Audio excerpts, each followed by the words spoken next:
Gracias, Elena, por este mensaje que nos envió en nuestro buzón de voz y bueno, nos permite dar pie a una conversación con el doctor Mauricio Rodríguez, profesor de la Facultad de Medicina y vocero del programa de riesgos epidemiológicos de la UNAM. Mauricio, gracias por estar aquí, bienvenido. Hola Carmen, buenos días, muchas gracias, saludos al auditorio. Pues del sarampión queremos hablar porque efectivamente está este brote de sarampión en México, según el reporte más reciente, de acuerdo con los casos probables y confirmados en esta semana epidemiológica. Bueno, el caso, bueno, está un conjunto de datos aquí de una curva que va mostrando los casos, la confirmación, los descartados en estudio, en fin, vemos la gráfica en el país de lo que está informando el sector salud. Pero cuéntame tú, ¿qué estás viendo como experto epidemiólogo en este tema? Y ahora le contestamos a la señora si te parece. Sí, Carmen, gracias. Pues lo que estamos viendo es que continúa la epidemia de sarampión. Desde febrero del año pasado empezamos a ver los primeros casos, básicamente asociados a un fenómeno que estaba ocurriendo desde hace mucho tiempo en Chihuahua, que una comunidad entera se estaba quedando sin vacunar por razones religiosas de ideología. Y se contagiaron a partir de un brote de Texas y de Canadá también que pues compartieron, digamos, la transmisión. Y a partir de ahí hemos ido viendo primero un brote muy fuerte en Chihuahua que llegó a tienen como 4,400 casos del año pasado, pero a partir de ahí se ha ido pasando a otros estados y ha ido, pues, digamos, contagiándose y propagándose. Ya el virus ya ha estado en este tiempo en los 32 estados, en mayor o menor medida. Y también lo que hemos ido viendo es, pues, un avance diferenciado. Por ejemplo, Sonora tuvo un momento en el que parecía que iba a haber mucha actividad y básicamente, pues, se quedaron como con números muy estables. Después vimos también algo en Zacatecas. Y lo que hemos ido viendo en las últimas semanas es unos contagios, pues digamos, a gran velocidad en Jalisco y en Chiapas. También Michoacán y Guerrero han tenido actividad relevante en las últimas semanas, pero Jalisco y Chiapas son los estados que más han estado aportando, digamos, a la epidemia nacional. Y hago énfasis en esto porque en cada estado, incluso en cada región, ha habido retos específicos, comportamientos específicos. O sea, primero una comunidad completa sin vacunar, después algunos grupos de jornaleros, personas que están viajando para trabajar en la agroindustria en diferentes partes del país, después algunos grupos de poblaciones indígenas que tienen coberturas bajas, después algunas afectaciones en personas en movilidad. Entonces, en cada lugar pues, se tiene que identificar qué está ocurriendo específicamente ahí, al mismo tiempo que se tiene que avanzar en la vacunación en los grupos de riesgo, ¿no? Un tema importantísimo. Elena preguntaba por qué no le habían puesto la vacuna si tiene Sí. 58 años y que le dijeron, pues no, usted no está en el rango de lo que dicen nuestras indicaciones. Se está vacunando a personas de 6 meses hasta 49 años. ¿Cuál es la lógica al final? Sí, bueno, esto es muy importante que quede claro. Las personas que tienen más de 50 años, por su historia de vida, vivieron su infancia en momentos en los que había mucho sarampión. Y todos los estudios que se han hecho en los que se evalúa el nivel de anticuerpos que tienen las personas a nivel poblacional, indican que las personas mayores de 50 años tienen niveles protectores suficientes, que no están en riesgo como sí lo están los más pequeños, ¿no? Digamos, los más pequeñitos menores de un año serían los de mayor riesgo, pero después los menores de 50 años por su historia de vida, también por la vacunación que hubo cuando eran pequeños, algunos ya no les tocó que circulara sarampión, ¿no? Y entonces esa población es la que tiene que recibir de manera prioritaria, en caso de no conocer su antecedente, una dosis de refuerzo. Los mayores de 50 ya están protegidos porque ellos vivieron su infancia en otra realidad epidemiológica, vivieron su infancia en los 60s, en los 70s, y ahí había mucho sarampión, prácticamente todo el mundo se contagiaba y además había algunas rondas de vacunación que también dieron algo de protección.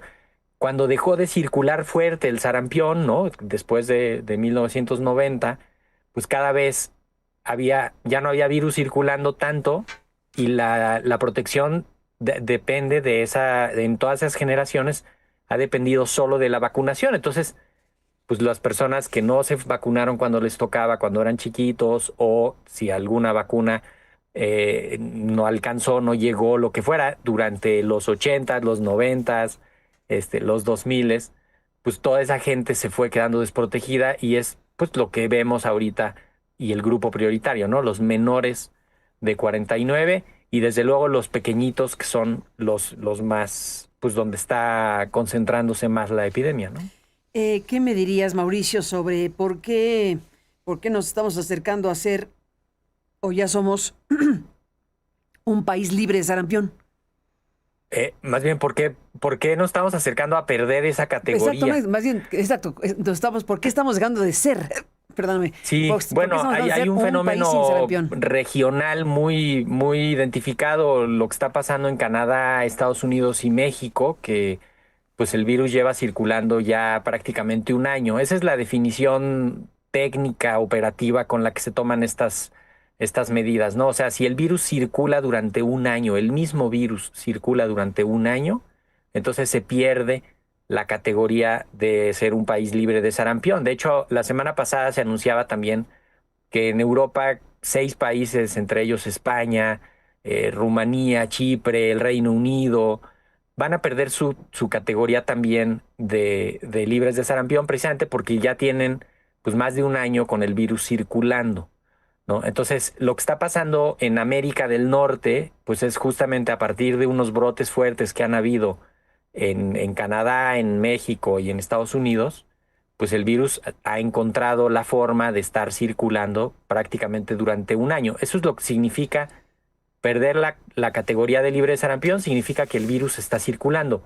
Y lo que estamos viendo es eso, justamente, pues habíamos cerrado el año, por ejemplo, con 3 estados donde no había todavía casos de sarampión, y empezando el año detectaron casos ya en Veracruz, Puebla, ¿no? Tlaxcala, me parece, y es pues justamente lo que significa es que el virus está avanzando, que está encontrando personas susceptibles, no vacunadas, y que ahí está circulando. Que ahí está circulando. ¿Es letal en algunos casos el sarampión? Bueno, México lleva 26 defunciones, que comparado con lo que está pasando en Estados Unidos, que han tenido, pues tuvieron 2.200 casos el año pasado y solo 3 defunciones. Y en Canadá tuvieron 5.000, casi 5.100 casos y solo 2 defunciones. En México llevamos 26 defunciones. Digamos, sería un número elevado, ¿no? Muchas de ellas pues están concentradas en Chihuahua, justamente en poblaciones que no se vacunaron por asunto y por cuestión ideológica y que además también pues retrasaron seguramente la atención médica y en una persona no vacunada la evolución pues es diferente, ¿no? Incluso si tiene algunas otras enfermedades se puede complicar fácilmente. La mayoría de los casos no son graves, pero sí hay, digamos, secuelas y hay complicaciones a nivel pulmonar, en los oídos, ¿no? Son personas que se tienen que hospitalizar, que tienen que recibir tratamiento ya de mayor cuidado, y la mayoría podrían cursar sus cuadros en la comunidad, en sus casas, ¿no? Y eso también aumenta el riesgo de contagios ahí. Si quieres, podríamos también enfocarnos en esa A parte ver, de detente evitar aquí. contagios en la comunidad. A ver, exactamente. Bueno, son varias preguntas, pero para evitar contagios en la comunidad. Sí, o sea, el sarampión es una enfermedad que empieza como un catarro fuerte. La persona en ese momento no sabría si tiene influenza, COVID, quizá varicela, sarampión, hasta dengue podría parecerse, ¿no? Entonces es una persona que tiene sintomatología como de catarro fuerte y unos poquitos días después, 3 días después, entonces sí ya aparecen estas manchitas en la piel que son muy características y entonces, digamos, se concentraría ya la sospecha en sarampión, pero esta persona, desde que comenzó con los síntomas respiratorios propiamente, como una gripe o catarro, desde ahí ya está contagiando. O sea, los cálculos son más o menos que desde 4 días antes de que aparezcan las lesiones en la piel, hasta 4 días después, la persona está contagiando a las personas de su entorno. Entonces, si extremamos precauciones también en esos catarros y gripas, si evitamos que cualquiera que tenga gripe o catarro contagie en su entorno, ahí empezamos ya, digamos, a tratar de romper la transmisión. Si además todas las personas están vacunadas, pues el riesgo ya de los contagios es menor, ¿no? Entonces, ahí hay que concentrarse. Cualquier persona que tenga síntomas de gripe o catarro, póngase un cubrebocas, evite convivencias innecesarias, protéjase durante las convivencias que sean más relevantes, mantenga la ventilación, higiene de manos, ¿no? Y eso va a reducir los contagios, ¿no? Pues sí, sin duda. Déjame preguntarte, si ya te dio el sarampión, ya no te puedes vacunar. Ya no es necesario que te vacunes. Lo más probable es que no te vuelve a dar, ¿no? Si te volviera a dar, la presentación clínica va a ser diferente, seguramente una enfermedad mucho más leve. De cualquier manera podrías contagiar, ¿no? En esta primera etapa catarral, pero ahí ya las personas que ya les dio y que ya se recuperaron no es necesario y ya están protegidas. Esa es la lógica también de la historia de los mayores de 50 a los de 60 años, pues que lo más probable es que cursaron durante epidemias en los años de su infancia y ya tienen protección ahí que adquirieron. Ahora, si alguien de más de 49, por la razón que sea, decide o puede vacunarse, ¿qué pasa? Bueno, no hay ningún problema. De hecho, el personal de salud debería de tener una dosis reciente de vacuna de sarampión, no importa la edad que tenga.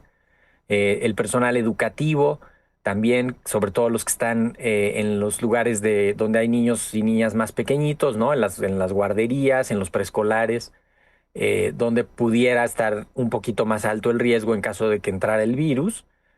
No pasa nada, se pueden vacunar con esa vacuna sin ningún problema, ya sea la vacuna doble viral que tiene sarampión y rubiola o la vacuna triple viral, ¿no? La única contraindicación es el embarazo.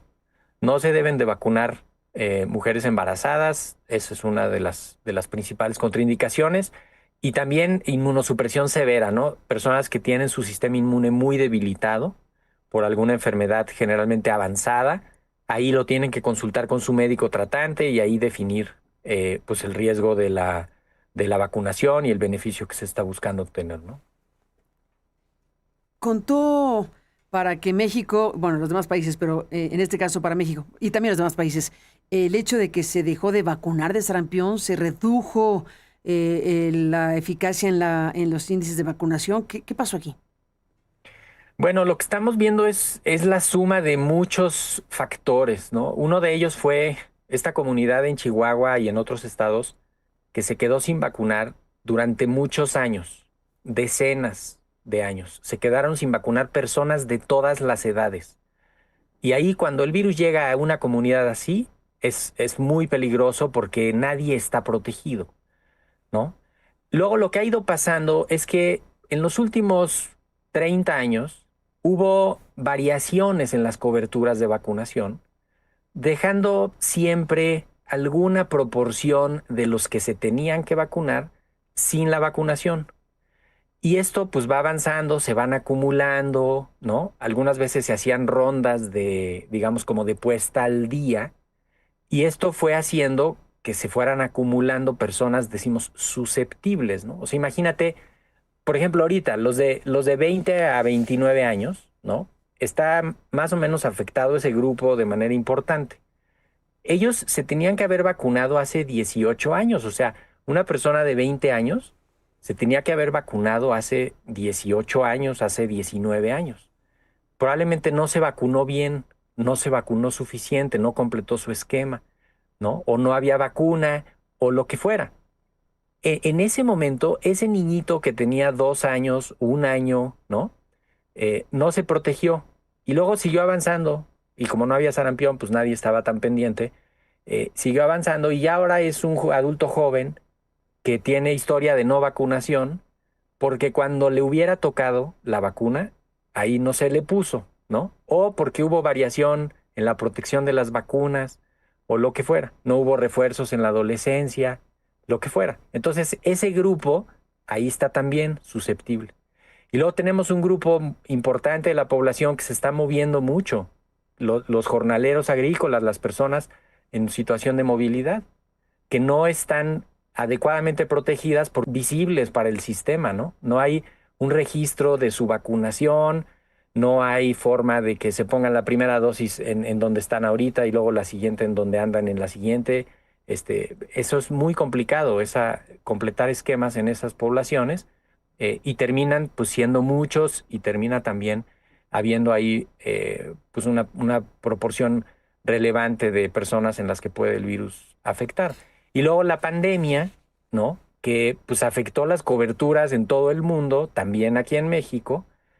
Entonces, cuando necesitas compensar y ponerte al día y vacunar a los que les toca, más a los que se retrasaron, más a los que no les fue tocando, por eso ahorita la convocatoria es así de amplia como se oye, ¿no? O sea, desde los 6 meses de edad hasta los 49 años de edad, acércate a ver si necesitas una dosis de refuerzo. Eso es muchísima gente, son cerca de 80 millones de personas en ese universo. Entonces, hay que ver los que ya tienen antecedente de vacunación, no necesitan una dosis reciente, los que tengan esquemas incompletos deben completarlos y darle prioridad a los pequeñitos de 6 meses, ¿sí? Y ahí una dosis primero, ya ahorita prácticamente en todos los estados la están poniendo, y además a los 12 meses otra dosis, para ir ya reforzando y a los 18 meses la siguiente dosis, ¿no? Entonces, pues ahí hay que concentrar los esfuerzos. Y a los que ya así sean de 18, 19, 20, 26 años, de los años hasta los 49, si ya están vacunados, no se sugiere que se vacunen. No es necesario. Si saben que están vacunados, si tienen algún documento, una cartilla, en el 2020 hubo un brote aquí en la Ciudad de México más o menos importante y hubo mucha vacunación, ¿eh? Y ya esa gente que se vacunó ahí ya no es necesario que se vacune ahorita.